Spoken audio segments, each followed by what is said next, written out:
Hello aspirants, आप सभी लोगों का स्वागत है एग्जाम सेतु चैनल पे। मैं आप लोगों की दोस्त पायल गुप्ता। आप सभी को शिक्षक दिवस की हार्दिक शुभकामनाएं।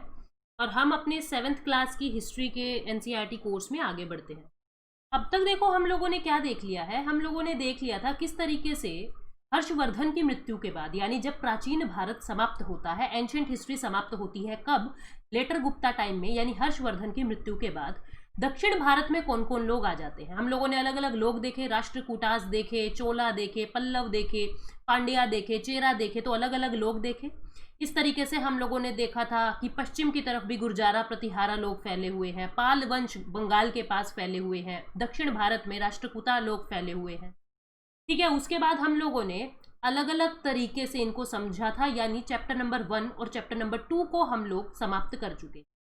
अब चैप्टर नंबर 3 आपकी बुक के अंदर वो है दिल्ली सल्तनत। दिल्ली सल्तनत को शुरू करने से पहले आपको उसका लिंक समझना पड़ेगा, क्योंकि दिल्ली सल्तनत जो है वो डायरेक्टली शुरू नहीं हो सकती। हमको बताना पड़ेगा कि जिसने दिल्ली सल्तनत की स्थापना की है, फाउंडर है जो उसका, कुतुबुद्दीन ऐबक, उसका ओरिजिन कहाँ से आया, वो कौन था, और भारत के अंदर किस किस तरीके से आक्रमण होते हैं। तो आपको ये देखना है कि अब उत्तर भारत के अंदर, दक्षिण भारत के अंदर तो आप लोगों ने देखा इस पूरे क्षेत्र के अंदर कौन बैठे हैं, राष्ट्रकूट बैठे हैं। राष्ट्रकूट लोग बैठे हैं, सभी को हरा दिया उन्होंने, पल्लवा को, चोला को, सभी को हरा दिया। ठीक है, यहाँ पे कौन बैठे हैं, गुर्जारा प्रतिहारा लोग बैठे हैं। कौन बैठे हैं, गुर्जारा लोग बैठे हैं। ठीक है, यहाँ पे कौन बैठे हैं, ये दिल्ली के आसपास जो है चौहान लोग बैठे हैं। कौन है, चौहान बैठे हैं। और ये धीरे धीरे चौहान लोग इतने क्षेत्र में भी फैल रहे हैं, मैं कह सकती हूँ इतने भाग के अंदर चौहान बैठे हैं। बाद में यहाँ पे इस भाग के अंदर कौन आ जाते हैं, सोलंकी आ जाते हैं। जब राजपूत जो है वो बहुत ज्यादा फैल जाते हैं तो सोलंकी आ जाते हैं।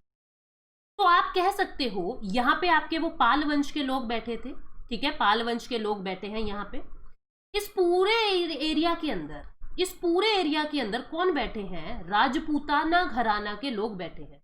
उसके अंदर चौहान भी आ जाते हैं, उसके अंदर भोज भी आ जाते हैं, उसके अंदर प्रतिहारा भी आ जाते हैं। जैसे आप देखोगे यहाँ पे प्रतिहारा का रूल था, यहाँ सोलंकी का रूल था।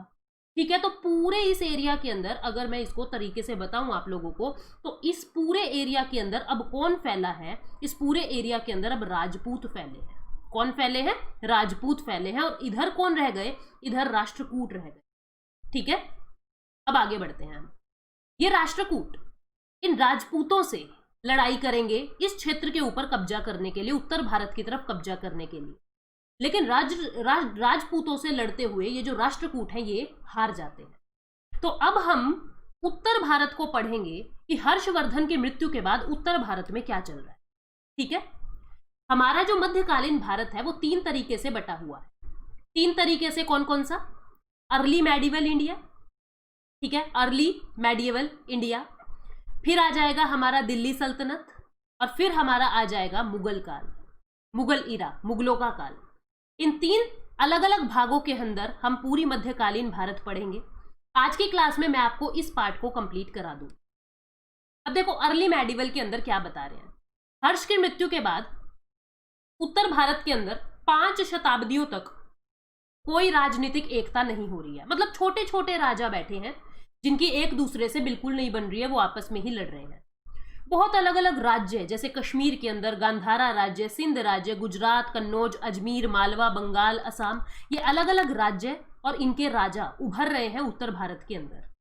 बंगाल के पास मैंने आपको बताया था पाला है, उसी के पास प्रतिहारा है।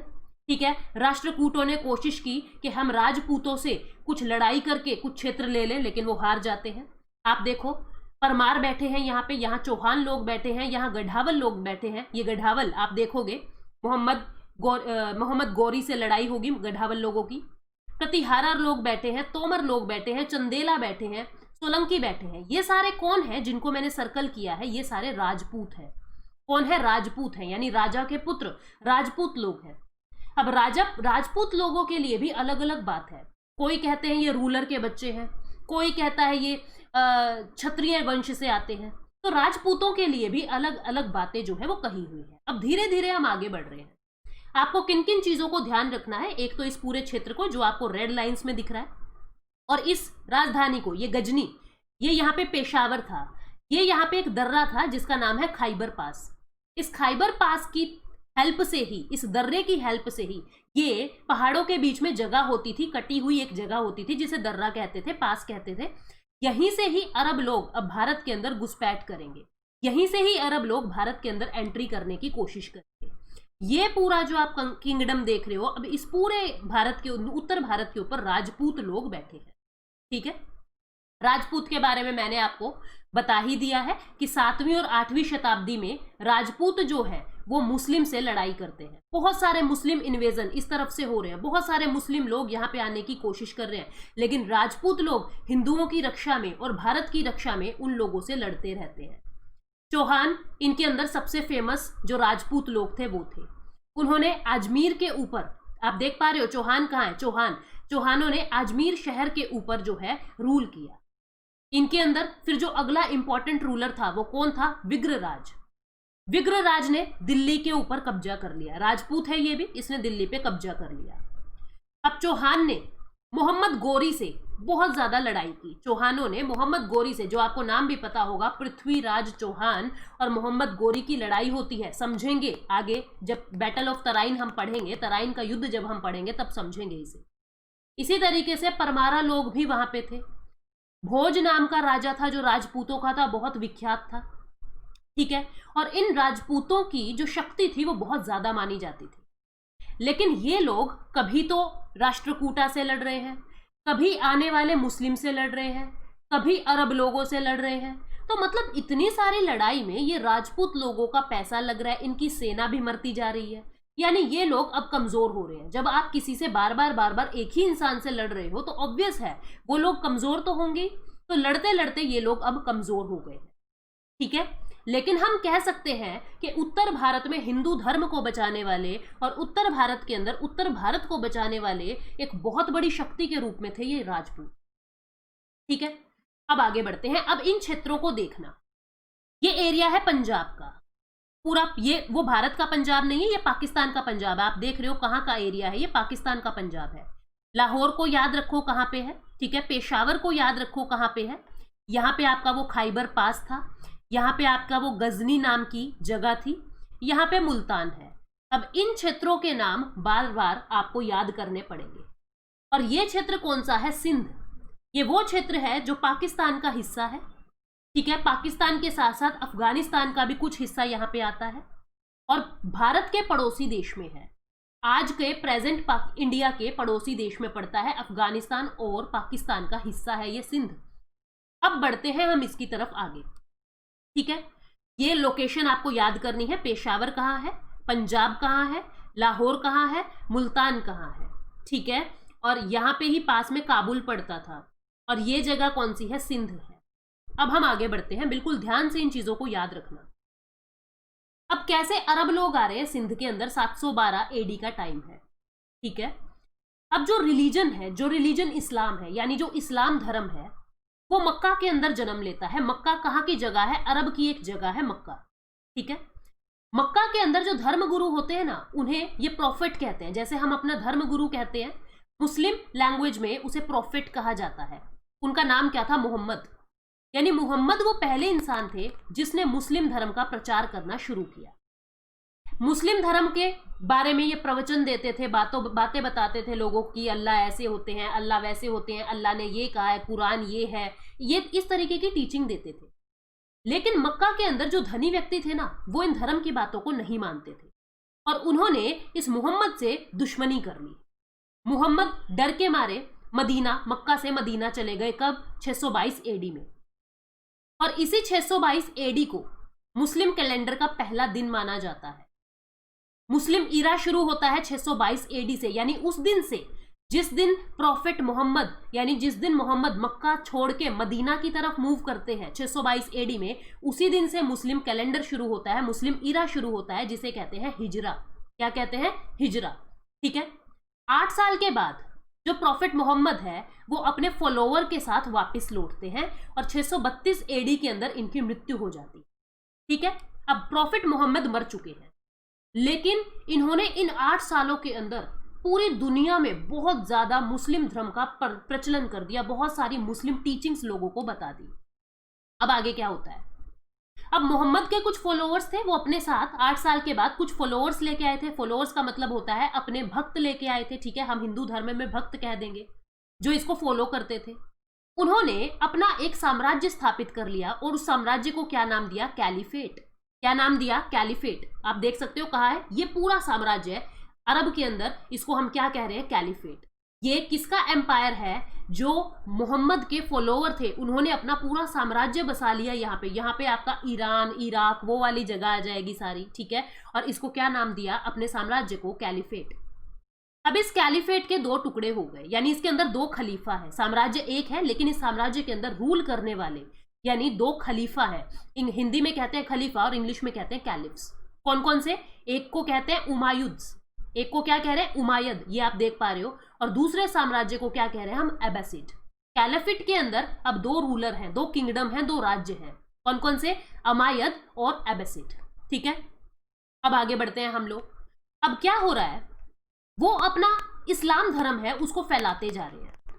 और 712 एडी के अंदर मोहम्मद बिन कासिम, मोहम्मद बिन कासिम कौन है? उमायुद साम्राज्य के, उमायुद किंगडम के कमांडर है, यानी उनकी आप कह सकते हो उनके एक स्लेव है, उनके एक दास है। कौन? मोहम्मद बिन कासिम। वो सिंध के ऊपर अटैक करते हैं, सिंध के ऊपर अटैक करते हैं। अब सिंध का राजा कौन था? सिंध का राजा था दाहिर। क्या नाम था उस राजा का? दाहिर। अब जब सिंध के अंदर मोहम्मद बिन कासिम आते हैं तो वो दाहिर से लड़ाई करते हैं, दाहिर क्योंकि वहां का राजा था, और इस दाहिर की मृत्यु कर देते हैं और सिंध के ऊपर कब्जा कर लेते हैं, ठीक है। सिंध की राजधानी थी उस समय अरोर, और इस अरोर को कब्जा लेते हैं, इस पे कब्जा कर लिया। मोहम्मद बिन कासिम धीरे धीरे मुल्तान की तरफ बढ़ते हैं। अब आप देख पा रहे हो सिंध पे कब्जा करके अब वो मुल्तान, यानी सिंध कहीं यहाँ पे है और अब ये मुल्तान की तरफ बढ़ रहे हैं। इतने एरिया के अंदर अब आ गए हैं कौन? मोहम्मद बिन कासिम। किसकी मृत्यु करके? दाहिर के साथ लड़ाई करके, दाहिर को मार के, ठीक है। पूरे सिंध के ऊपर अपना कब्जा कर लिया, एडमिनिस्ट्रेशन चला रहे हैं, वहां का साम्राज्य, वहां का रूल चला रहे हैं। और सिंध के जितने भी लोग रहते थे, राजा दाहिर की जितनी भी प्रजा थी, उसको क्या कहा कि मैं तुम्हारा संरक्षक हूं, मैं तुम्हारा प्रोटेक्टर हूं और तुम मेरी प्रोटेक्ट करने की वस्तुएं हो, तुम जिमीज हो। जिमीज का मतलब क्या है? कि मैं तुम्हारा राजा हूं और मैं तुम्हारी सुरक्षा करूंगा, ठीक है। उसने इंसानों की, जितने भी लोग वहां रह रहे थे, उनकी जिंदगी, उनकी प्रॉपर्टी से कोई छेड़छाड़ नहीं की। बस उसको यह था कि मुझे आगे से आगे बढ़ते जाना है। और जल्दी ही उसके खलीफा ने, क्योंकि ये उमायुद की तरफ से आया था, उमायुद का एक दास था आप कह सकते हो, इन उमायुद के खलीफा ने, राजा ने इसको वापस बुला लिया। यानी कासिम आया, सिंध और मुल्तान पे कब्जा किया, दाहिर राजा को हराया और वापस अपनी जगह पे चला गया, कैलिफ में चला गया, ठीक है। लेकिन इसके जाने के बाद भी सिंध के अंदर बहुत सारे अरब्स लोगों ने अटैक किया, ठीक है। बट द मुस्लिम जो है, लेकिन जो मुस्लिम लोग थे, जो अरबियन लोग थे, वो खुद को फैला नहीं सके। क्यों नहीं फैला सके? क्योंकि पश्चिम के अंदर प्रतिहारा साम्राज्य जो है वो बहुत ज्यादा फैला हुआ था। आप देखोगे कि पश्चिम के अंदर, यहाँ पे गुजरात के अंदर प्रतिहारा साम्राज्य रहता था, गुर्जारा प्रतिहारा। इन लोगों ने यहाँ से आने वाले अरब्स को आगे बढ़ने ही नहीं दिया। ये लोग लड़ रहे थे, आगे बढ़ने नहीं दिया। अब होता क्या है आगे?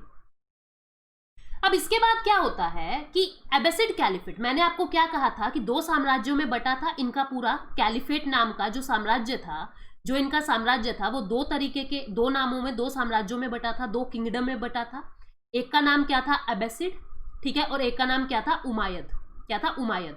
उमायद की तरफ से इनका चेयरमैन आया था, इनका जो दास आया था, कमांडर आया था, उसका नाम क्या था? मोहम्मद बिन कासिम। ये आके वापिस जा चुका है। अब दूसरी तरफ जो ये अब्बासिड साम्राज्य था, ये 9वीं शताब्दी के अंदर डिक्लाइन हो जाता है। इसके ऊपर तुर्की लोगों ने अपना इन्वेजन कर दिया। तुर्क के लोग इस अब्बासिड को हरा के यहाँ पे बैठ जाते हैं, ठीक है। तुर्क का लोग अब यहाँ पे इस अब्बासिड साम्राज्य के ऊपर अपना रूल चलाते हैं। अब जो खलीफा की पोस्ट थी वो सिर्फ नाम की रह गई। अब कोई खलीफा, कोई कुछ नहीं। अब तुर्क लोग अपना राज चला रहे हैं। तुर्क के अंदर थे एक राजा जिनका नाम था एल्पटिगिन, और इनकी राजधानी क्या थी? गजनी। ये वही गजनी है जो मैंने आपको लोकेशन में याद करनी बताई थी। गजनी को याद रखो, यहां पे है ये गजनी, ठीक है। अब इसकी राजधानी क्या थी? तुर्क लोगों की राजधानी क्या थी? गजनी, ठीक है। इनके इस एल्पतिगिन के जमाई थे, दामाद थे, सन इन लॉ थे इनके, सबुक तिगिन। इस सबुक्तगिन ने क्या सोचा कि मैं भारत के ऊपर कब्जा करूंगा, भारत के उत्तर पश्चिमी भाग को कंकर कर लूं, इसके ऊपर जीत के इसके ऊपर कब्जा कर लूं। लेकिन ये सफल नहीं हो सका। ठीक है, इसने पेशावर को तो कैप्चर कर लिया था, धीरे धीरे आगे बढ़ रहा था। जयपाल नाम का राजा था पेशावर के अंदर। सबुक्तगिन ने इस जयपाल को मारा और पेशावर के ऊपर कब्जा कर लिया, लेकिन ये बहुत समय तक टिक नहीं सका। अब इसका पुत्र सबुक्तगिन का बेटा आता है महमूद, और बहुत फेमस हुआ, इसका नाम महमूद ऑफ गजनी। ये आ रहा है 997 से 1030 एडी तक भारत में रहेगा। इसका मकसद भारत को जीतना नहीं था, इसका मकसद था भारत के अंदर आऊं, लूटपाट करूं और चला जाऊं। इसने भारत के अंदर 17 रेड की। महमूद ऑफ गजनी ने भारत के अंदर 17 बार रेड की। हर बार आता और बहुत सारी चीजों को लूट के वापस चला जाता, बहुत सारा पैसा लेके वापस चला जाता। नॉर्थ इंडिया को जो है वो बहुत सारे हिंदू स्टेट्स के अंदर डिवाइड हो गया था। छोटे छोटे हिंदू स्टेट जो है भारत के अंदर बन रहे थे, छोटे छोटे साम्राज्य जिनके अंदर एकता नहीं थी, और इसी एकता का फायदा उठाया इन मुस्लिम लोगों ने। ठीक है, जो मोहम्मद बिन कासिम आया था वो अरब से आया था, वो अरेबियन था, लेकिन महमूद ऑफ गजनी अब टर्की है। कौन है? टर्की है, और ये मुस्लिम धर्म को मानते हैं, यानी आप कह सकते हो ये मुस्लिम इन्वेजन करने अब यहाँ पे आ रहे हैं। ठीक है, तुर्क का है ये, अब समझ रहे हो। गजनी इनकी राजधानी है, गजनी राजधानी है इनकी। 17 बार भारत के अंदर रेड की। अब धीरे धीरे धीरे धीरे ये पंजाब से लेके काबुल तक, आप देख पा रहे हो, पंजाब से लेके, पंजाब यहां कहीं था पाकिस्तान के अंदर, और पंजाब से लेके पूरे काबुल के ऊपर कब्जा कर लेता है। धीरे धीरे आया कहां से है? यहां से है, और पूरे पंजाब से लेके काबुल तक अपना कब्जा कर लेता है। अब आगे बढ़ते हैं, कौन आया है? महमूद ऑफ गजनी। उत्तर भारत में छोटे छोटे साम्राज्य है, कन्नौज है, गुजरात है, कश्मीर है, नेपाल है, मालवा है, बुंदेलखंड है। अब ये आगे बढ़ता है, काबुल तक इसने, पंजाब तक इसने कब्जा कर लिया। अब इसने क्या किया? हिंदू शाही किंगडम जो राजा जयपाल के अंडर था उसको हरा दिया। जयपाल के अंडर था एक बहुत बड़ा क्षेत्र, उसको हरा दिया। यानी अब ये और ज्यादा आगे बढ़ रहा है। महमूद ऑफ गजनी से हारने के बाद जयपाल को इतनी शर्म आई कि उसने खुद को ही आग लगा के खुद को ही मार लिया कि मैं कैसा इंसान हूं, मैं एक मुस्लिम इन्वेडर से लड़ाई में हार गया हूं। इसको बड़ी बेइज्जती फील हुई और इसने खुद को ही आग लगा के मार दिया। जयपाल के बाद उसका सक्सेसर आता है आनंदपाल। जयपाल के बाद अगला राजा कौन बैठा उत्तर भारत में? आनंदपाल। उसने महमूद से लड़ाई की, लेकिन वो भी वह हिंद की लड़ाई के अंदर मारा गया। अगर प्रश्न बनता है कि वह हिंद की लड़ाई किसके बीच में हुई, तो आप बताओगे महमूद ऑफ गजनी और आनंदपाल के बीच में लड़ाई होती है। ठीक है, अब पेशावर के ऊपर भी इसका पूरा कब्जा हो गया है। आनंदपाल के बाद, आनंदपाल को सपोर्ट भी कर रहे थे कन्नौज के राजा और राजस्थान के राजा, लेकिन वह हिंद की लड़ाई में महमूद ऑफ गजनी जो है वो जीत जाता है, और कन्नौज का राजा भी हार गया, आनंदपाल भी हार गया, राजस्थान भी हार गया।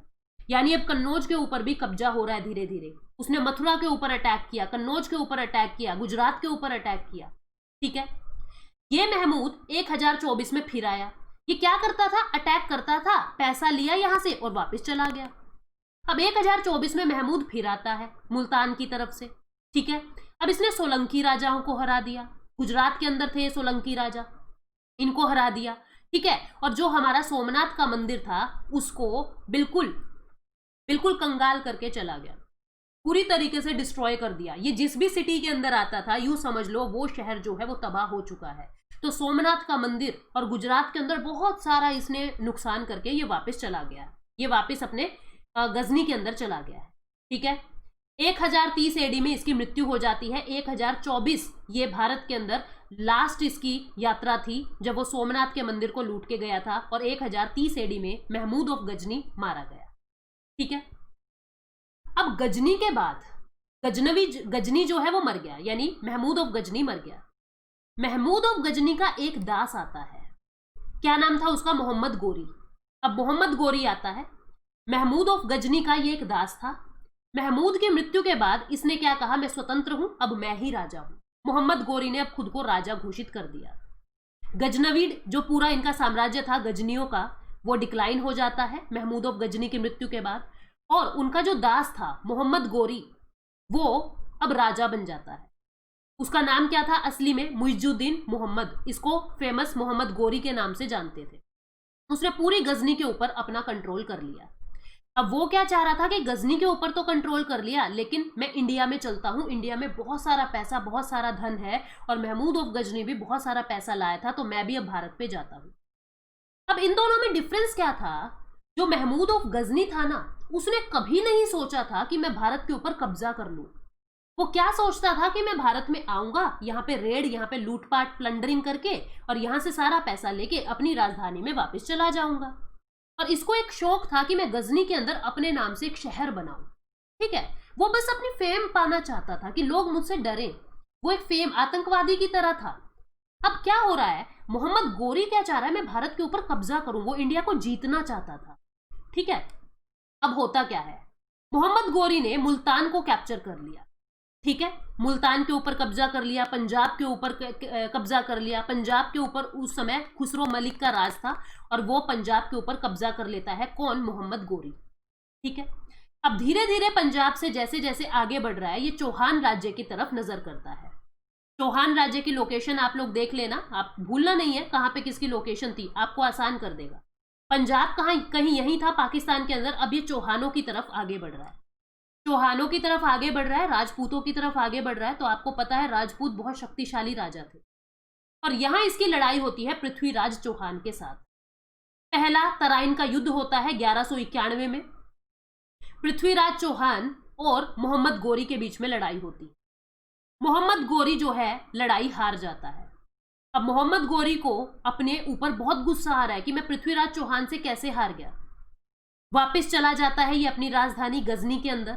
ठीक है, और फिर अगली बार 1192 में फिर आता है, और 1,20,000 लोगों की आर्मी अपने साथ लेके आता है। वो पेशावर और मुल्तान से होता हुआ भारत के अंदर एंट्री करेगा।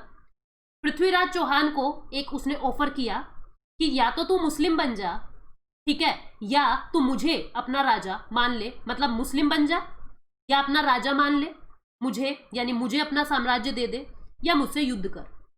पृथ्वीराज चौहान ने कहा ना तो मैं अपना साम्राज्य तुझे दे रहा, ना ही मैं मुस्लिम बन रहा, लेट अस फाइट, हम लड़ाई करते हैं। अब पृथ्वीराज चौहान लड़ाई के लिए तैयार हो गया। ठीक है, उसने भी एक बहुत बड़ी फोर्स जो है वो तैयार कर ली। 3 लाख घोड़े थे इनके पास, 3,000 हाथी थे, बहुत बड़ी सेना पृथ्वीराज चौहान के पास है।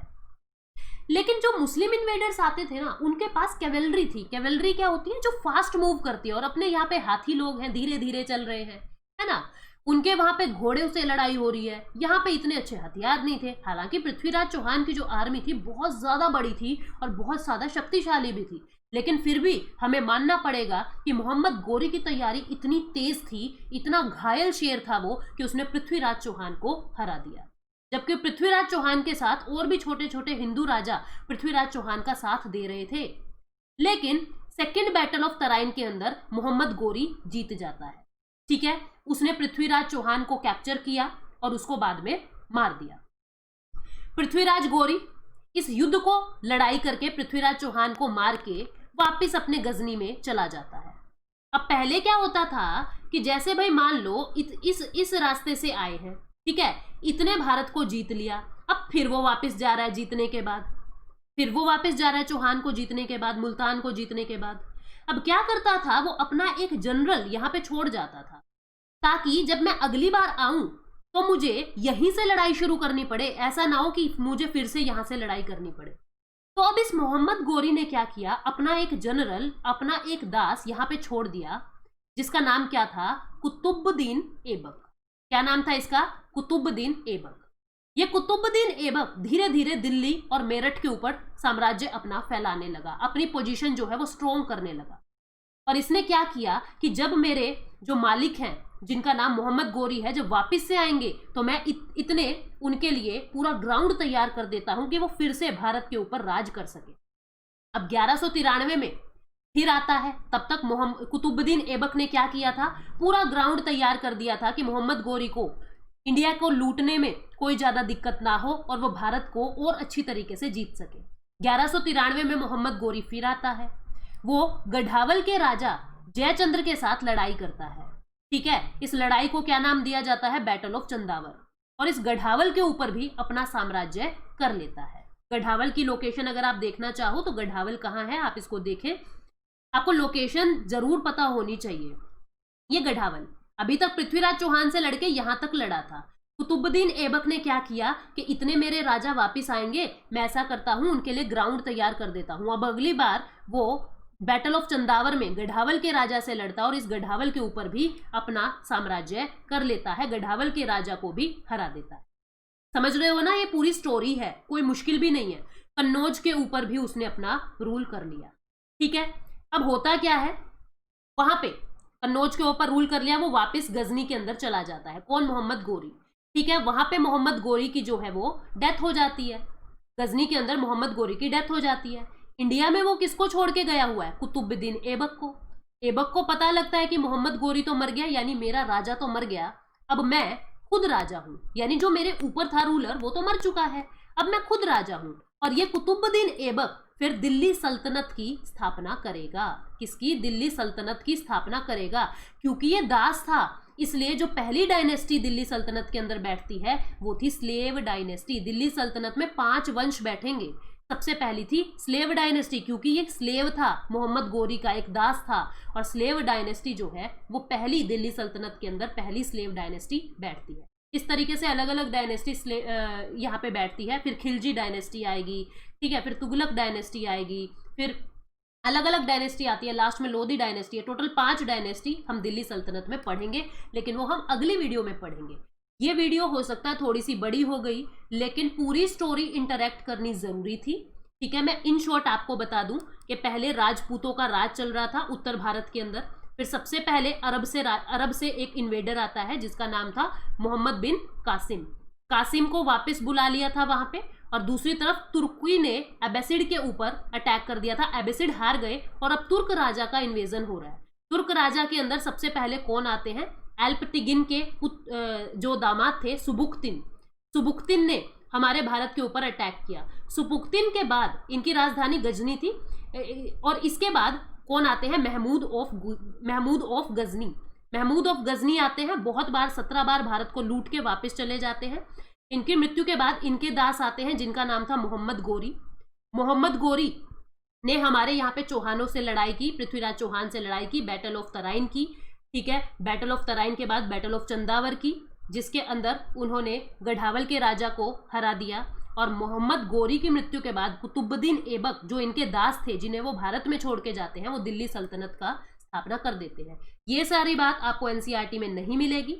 मैं अभी पूरी पीडीएफ अपने टेलीग्राम चैनल पे, टेलीग्राम चैनल आपको बता दूं क्या है मेरा टेलीग्राम चैनल, जिसे नहीं पता, यूपीएससी विद पायल गुप्ता, आप अगर सर्च करोगे टेलीग्राम पे जाके आपको ये आसानी से मिल जाएगा। और मेरे फेसबुक पेज पे इसका मैंने लिंक भी डाला हुआ है। मेरा फेसबुक पेज है जीएस विद पायल गुप्ता, आप देखोगे उसमें सर्च करके तो मैंने इसका लिंक भी डाला हुआ है, आप वहां से भी इस पे पहुंच सकते हो। और डायरेक्टली टेलीग्राम पे अगर आप ज्वाइन करोगे यूपीएससी विद पायल गुप्ता, आपको वो भी मिल जाएगा। इस पे पूरी पीडीएफ मैं अभी शेयर कर रही हूँ, जो भी आज तक हमने 7वीं क्लास का पढ़ा है। ठीक है गाइज, तो इसको प्लीज रिवाइज करना, अगर समझ नहीं आया तो मुझे कमेंट सेक्शन में बताना। Thank you so much, take care, bye bye.